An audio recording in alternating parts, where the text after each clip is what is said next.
The year is 1917, January, London. In a nondescript room within the old Admiralty building, a team of cryptanalysts huddles over an intercepted cable, a string of numerical groups that to the untrained eye means nothing at all. But to the code breakers of Room 40, Britain's most closely guarded secret, these numbers are about to reveal one of the most catastrophic miscalculations in modern military history. The message has traveled from Berlin to Washington, intended for German Ambassador Johann von Bernstorff, with instructions to forward it onward to Mexico City. As the cryptanalysts work through the cipher, the words that emerge seem almost impossible to believe. Germany is proposing a military alliance with Mexico. The terms: if the United States enters the war against Germany, Mexico should attack its northern neighbor. In exchange, Germany promises to help Mexico recover lost territory: Texas, New Mexico, Arizona. The men in Room 40 understand immediately what they're holding. This isn't simply intelligence, this is a weapon. But what the British cryptanalysts cannot yet fully grasp, what perhaps no one in that room appreciates, is that this telegram represents something far more significant than a diplomatic blunder or a security breach. It is the final, fatal symptom of a disease that had infected German strategic thinking for years. A disease of assumptions, of cultural arrogance, of intelligence failures, so profound that they would cost Germany not merely a battle or a campaign, but the entire war. How did the leadership of one of the world's most sophisticated military powers convince themselves that a nation of 100 million people, already the world's largest industrial economy, was too divided, too pacifist, and too incompetent to matter? That is the question we must answer. And to answer it, we must travel back before the telegram, before the submarines, before the war itself, to understand how Germany saw America and why that vision was so catastrophically, so consequentially wrong. To understand how German intelligence misread America, we must first understand how Germany saw America and what German elites saw when they looked across the Atlantic in the years before 1914 was not a sleeping giant. They saw something closer to a circus. The United States, in the German imagination, was a mongrel nation, a chaotic democracy populated by immigrants from every corner of Europe, governed by politicians who catered to mobs, obsessed with commerce, and utterly devoid of military tradition.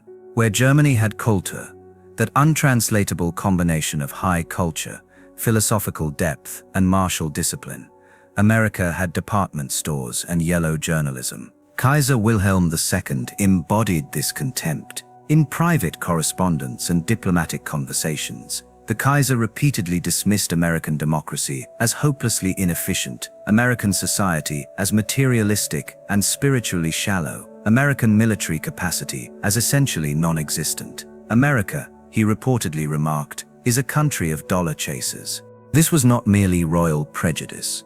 German academic and intellectual circles had spent decades developing sophisticated arguments for why American-style democracy was inherently inferior to the German model. The philosopher Johann Plenge spoke for many when he contrasted German organization with Anglo-American chaos. American individualism in this view produced wealth but not strength, commerce but not character. German military attachés stationed in Washington reinforced these assumptions with regular reports, emphasizing American military weakness. And they were not wrong, at least not about the present tense. In 1914, the United States Army numbered barely 100,000 men, smaller than the armies of several Balkan states. The National Guard was poorly equipped and sporadically trained. American military aviation was nearly non-existent. The Navy, while respectable, was configured for coastal defense, not expeditionary warfare. What German intelligence saw was accurate. What they concluded from what they saw was disastrous. Because in focusing on America's current military weakness, German analysts committed the classic intelligence error. They confused a snapshot for a prophecy. They assessed capability without assessing potential. And America's potential, even by 1914, was staggering. Consider the numbers that German planners had access to, yet somehow failed to weight properly. By 1914, American industrial output exceeded that of Britain and Germany combined in steel production, oil extraction, and agricultural capacity. American factories were pioneering mass production techniques that would later prove devastatingly adaptable to military manufacturing.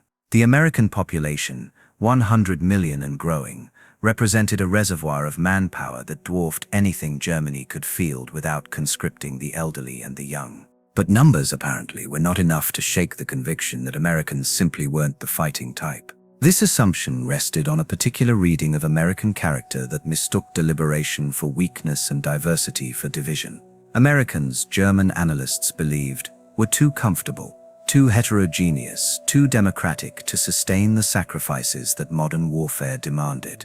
They would squabble among themselves. Their immigrant populations, particularly the millions of German Americans, would resist any war against the fatherland. Their pacifist traditions, their geographic isolation, their preference for business over battle, all of this pointed, in the German mind, to a nation that would never summon the will to fight, and couldn't fight effectively even if it tried.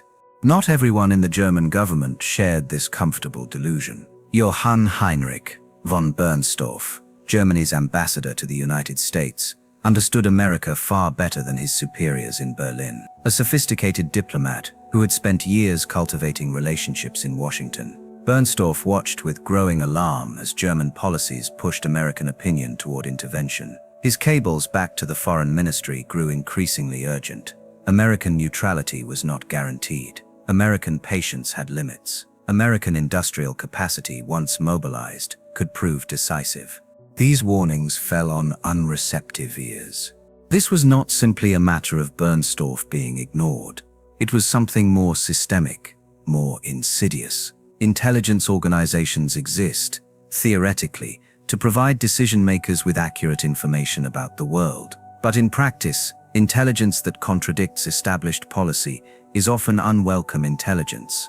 Analysts who challenge comfortable assumptions find their assessments buried, their influence diminished, their warnings reframed as pessimism. Bernstorff was experiencing what strategic theorists would later call the Cassandra problem. He could see the future clearly, but he could not make anyone believe him. The tragedy, or perhaps the historical irony, is that German intelligence services were not incompetent. Quite the opposite.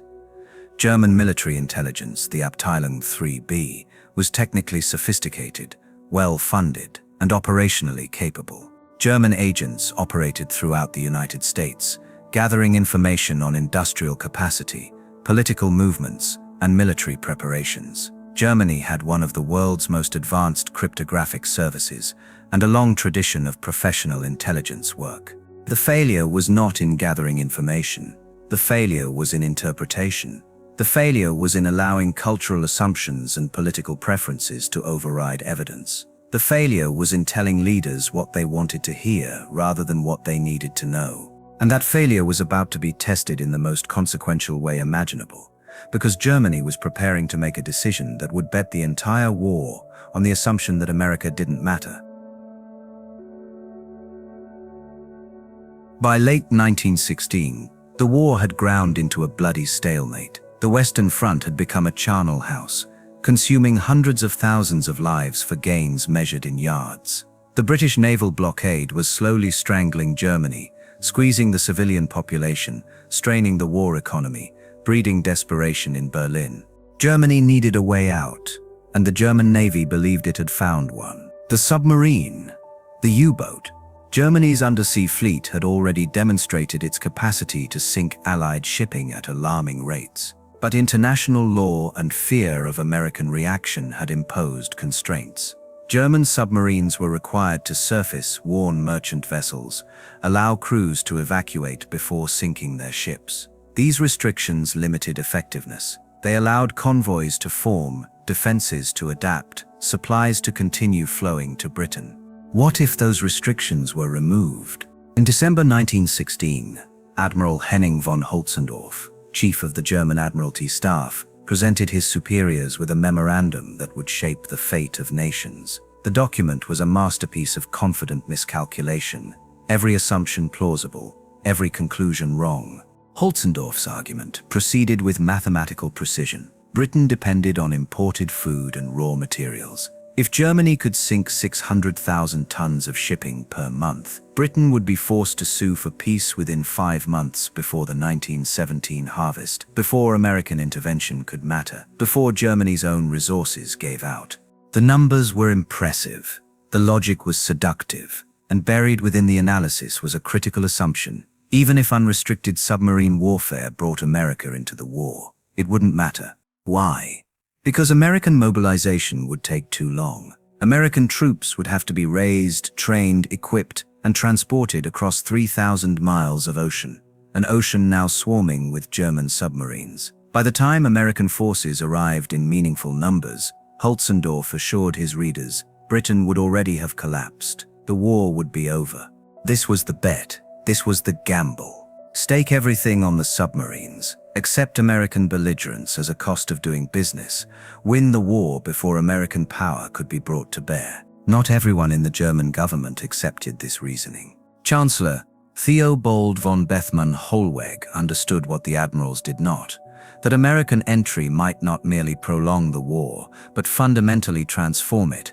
The Chancellor had spent years trying to keep America neutral, understanding that Wilson's mediation efforts might yet produce a negotiated peace more favorable than anything Germany could achieve through continued fighting. He argued passionately against the submarine decision, warning that it would unite American opinion, legitimize intervention, and bring the world's largest industrial economy into the war against Germany. Bethmann-Hollweg was overruled. The military, ascendant in German politics by 1917, had little patience for civilian caution. Field Marshal Paul von Hindenburg and General Erich Ludendorff, the dominant figures in the German High Command, backed the Navy's assessment. What did diplomats know about winning wars? The professionals had made their calculations. The submarines would deliver victory. Ambassador Bernstorff, receiving word of the decision in Washington, was devastated. He understood immediately what this meant. He had spent years building relationships, cultivating American neutrality, warning Berlin against precisely this course. Now his work was about to be undone by men who had never set foot in America, who understood nothing of its politics or its psychology, who dismissed his expertise because it told them things they didn't want to hear. On January 31, 1917, Bernstorff delivered the formal notification to the American government unrestricted submarine warfare would resume the following day. Any ship in the designated war zone, neutral or belligerent, would be subject to attack without warning. The reaction in Washington was exactly what Bernstorff had predicted, and Berlin had dismissed. President Wilson broke diplomatic relations with Germany. American opinion, already trending against German actions, hardened further. The path to war was now open. But Germany had one more card to play, one more clever stratagem that would in the end prove more damaging than a dozen submarines. Arthur Zimmermann was a career diplomat who had risen to become Germany's foreign secretary. He was by most accounts intelligent, experienced, and genuinely dedicated to German interests.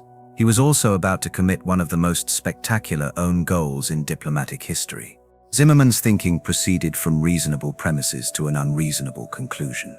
If America entered the war, Germany needed to create distractions, second fronts, complications that would prevent the full weight of American power from falling on the Western Front. Mexico, still smarting from American intervention during its revolution, might be amenable to an alliance. Japan, despite being formally allied with Britain, might see opportunities in American distraction. On January 16, 1917, 2 weeks before the announcement of unrestricted submarine warfare, Zimmermann sent his infamous telegram to Heinrich von Eckart, the German ambassador in Mexico, routing it through Ambassador Bernstorff in Washington.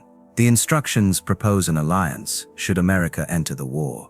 The terms were breathtaking in their audacity. Germany would provide financial support for a Mexican invasion of the United States. In exchange, Mexico would receive Texas, New Mexico, and Arizona, territories lost to the United States in the Mexican-American War of 1848.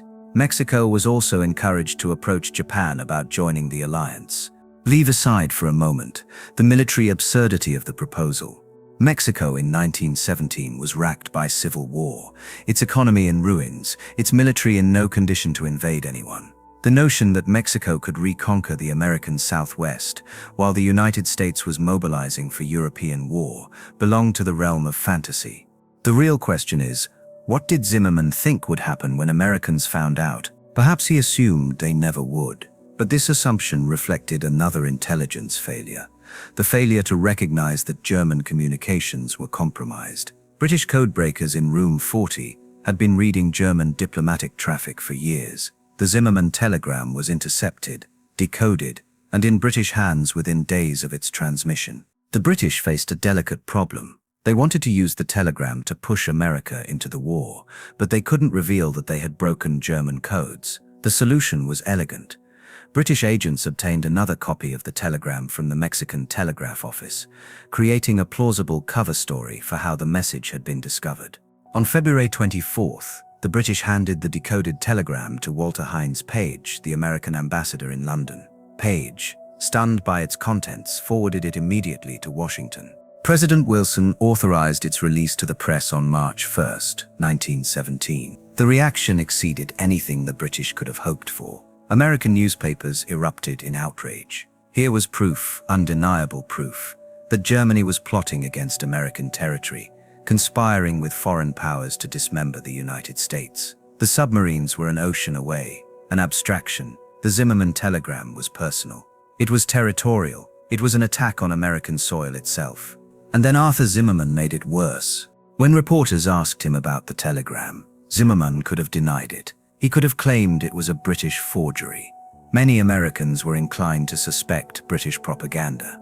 Instead, inexplicably, Zimmermann confirmed its authenticity. "I cannot deny it," he told a press conference. "It is true." With those words, Zimmermann demolished whatever remained of the argument for American neutrality. The debate was over. The telegram transformed American public opinion in ways that years of submarine warfare had failed to achieve.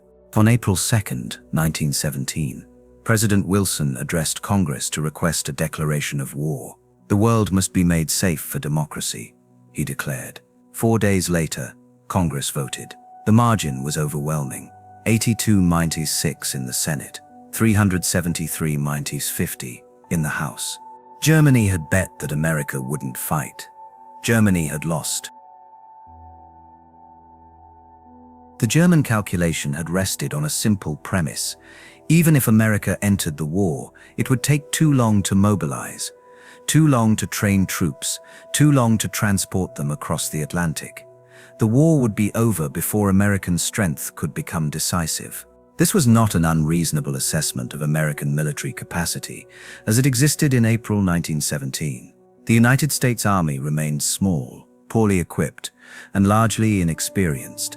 The challenges of raising, training, and deploying a mass army were genuinely formidable. Skeptics in Berlin had good reason to doubt that American democracy could accomplish such a feat quickly enough to matter. They were wrong. What German intelligence failed to grasp was the difference between measuring a nation's current capabilities and understanding its potential for transformation.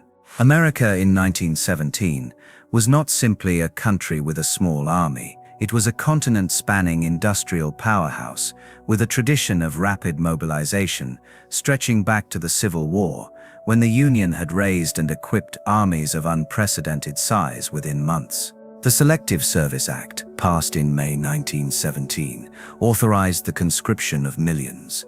By war's end, nearly 2.8 million men would be drafted, with another 2 million volunteering. American industry pivoted to war production with remarkable speed. Shipyards that had launched one vessel per month were soon launching one per day. Factories retooled to produce rifles, artillery, ammunition, and aircraft at rates that German planners had deemed impossible. The logistical achievement was staggering. Moving 2 million men across an ocean patrolled by submarines, feeding them, equipping them, coordinating their deployment with Allied forces. This was an organizational challenge without precedent, and America met it. By the spring of 1918, American troops were arriving in France at a rate of 10,000 per day. General John J. Pershing's American Expeditionary Forces grew from a symbolic presence to a decisive military factor in barely 12 months. The German High Command recognized the danger. The spring offensives of 1918. Operation Michael and its successors were desperate attempts to break the Allied lines before American weight became overwhelming. For a few terrifying weeks, it seemed they might succeed. German forces advanced further than at any point since 1914, threatening to split the British and French armies. But the offensives exhausted Germany's last reserves of manpower and material, and when the Allied counteroffensive came, American divisions were in the thick of it. At Belleau Wood, at Château Thierry, in the Meuse-Argonne, American troops fought and died in numbers that vindicated every warning Bernstorff had sent from Washington. The Meuse-Argonne offensive alone involved over 1 million American soldiers, the largest military operation in United States history to that point. The losses were grievous: over 26,000 Americans killed, nearly 100,000 wounded. But the offensive cracked the German defensive lines and convinced the German high command that continued resistance was futile. On November 11th, 1918, the guns fell silent. Germany had not been fully conquered. American power had not been fully deployed. But the psychological effect was decisive.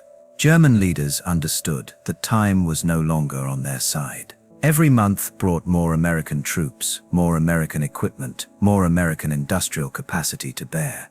The calculation that had justified unrestricted submarine warfare, that victory would come before American strength mattered, had been catastrophically, irreversibly wrong.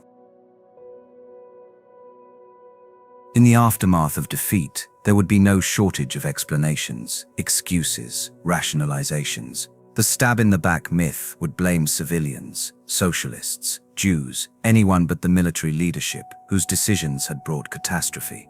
The Zimmermann telegram would be reframed as a minor embarrassment rather than a strategic disaster.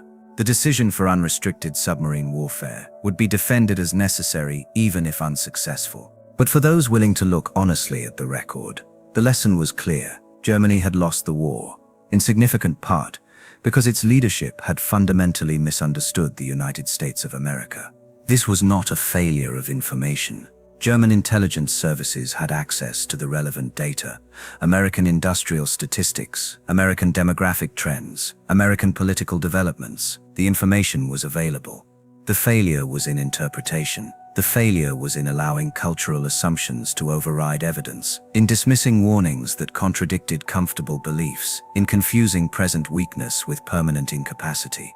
The deepest irony is that this failure would be repeated. 2 decades later, another German leader would make another bet that America was too divided, too decadent, too distant to intervene effectively in European affairs. Adolf Hitler shared many of Kaiser Wilhelm's assumptions about American society: the same contempt for democracy, the same dismissal of American martial capacity, the same conviction that a mongrel nation of immigrants could never match German will and discipline. The result would be the same, only more catastrophic. There is a pattern here that extends beyond Germany, beyond the world wars, to something fundamental about how great powers perceive one another. Authoritarian systems consistently misjudge democracies. They mistake deliberation for weakness, diversity for division, reluctance for incapacity. They see the chaos of democratic politics and conclude that such societies cannot sustain the unity and sacrifice that war demands. And they are consistently dangerously wrong. The Zimmermann telegram rests today in the National Archives in Washington, a single sheet of paper that changed the trajectory of the 20th century. Decoded, translated, its consequences rippling forward through decades of history, a monument to the cost of strategic blindness. Perhaps the final lesson is simply this: intelligence failures are rarely about missing information. They are about the refusal to believe information that challenges what we think we know. The German leadership knew the statistics on American industry. They knew the size of the American population. They knew, because their own ambassador told them repeatedly, that American opinion was shifting toward intervention. They knew all of this, and they chose not to believe it. The price of that disbelief was measured in millions of lives, in the collapse of empires, in the reshaping of the world order. History does not often offer lessons so clear, so unambiguous, so devastating in their implications. Germany misread America, and Germany paid the price.